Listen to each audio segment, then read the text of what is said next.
राजकारण हे मित्रांनी मिळून करायचं असतं. आपण ज्या मित्रांच्या ताटात बसून खातो त्या मैत्रीमध्ये कधीच राजकारण करायचं नसतं. दुसऱ्याचं नुकसान करून कधीच आपलं भलं होत नाही. सगळा कर्माचा खेळ आहे. झालेल्या गोष्टींची परतफेड केल्याशिवाय देवसुद्धा स्वर्ग दाखवत नाही. जगण्याची जिद्द असेल तर जीवनात प्रत्येक कठीण क्षणाचा सामना करता येतो.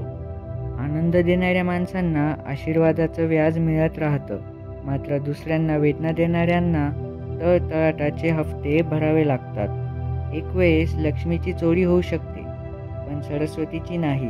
त्यामुळे मुलांना शिक्षित बनवा, श्रीमंत तर ते आपोआप बनतील. पतंग आणि माणूस जास्त हवेत गेला की त्याचा पत्ता आपोआपच कट होतो.